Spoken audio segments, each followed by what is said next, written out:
The old Bledsoe house stood like a decayed titan on the edge of town, its windows dark and soulless eyes staring out into the night. For years, it had been abandoned, left to the mercy of time's relentless grasp. But stories of its bloody past lingered, causing even the bravest of souls to steer clear. Many claimed it was haunted, but the truth was far more sinister.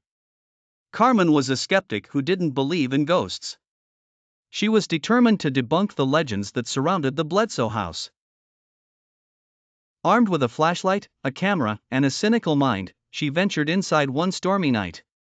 The wind howled, rattling the shutters and whispering secrets through the broken panes of glass as Carmen stepped across the threshold.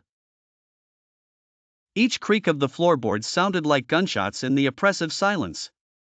The air was heavy with the scent of mold and decay, tightening around her throat like a noose.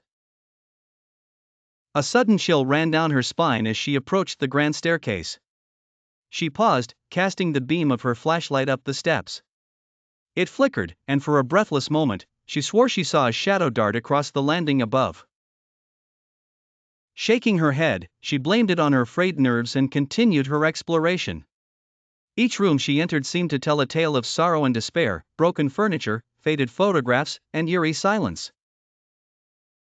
In one room, she found an old diary, its pages yellowed with age. The final entry spoke of a ritual gone wrong, an invocation that had unleashed something malevolent. Every piece of furniture seemed to move, settling back into the past as if to hide its secrets. Carmen's courage began to wane as strange whispers filled her ears, growing louder with each passing minute. They seemed to come from the very walls of the house, voices pleading, accusing, warning. She felt like she was being watched, hunted by something unseen. Upstairs, she found herself drawn to a particular bedroom. The door was ajar, and inside, a rocking chair swayed gently, as if propelled by an invisible hand. The air was thick with dread. Carmen stepped closer, her flashlight revealing the pale, gaunt face of a doll sitting in the chair, its eyes seemingly following her every move.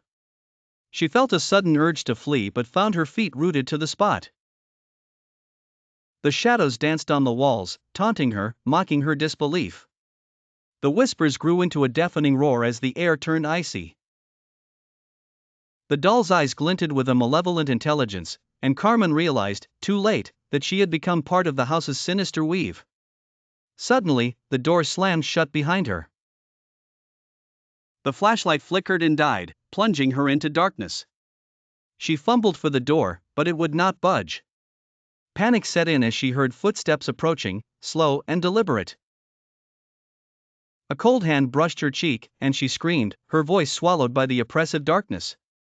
The Bledsoe house claimed another victim, its hunger never sated, its evil ever present.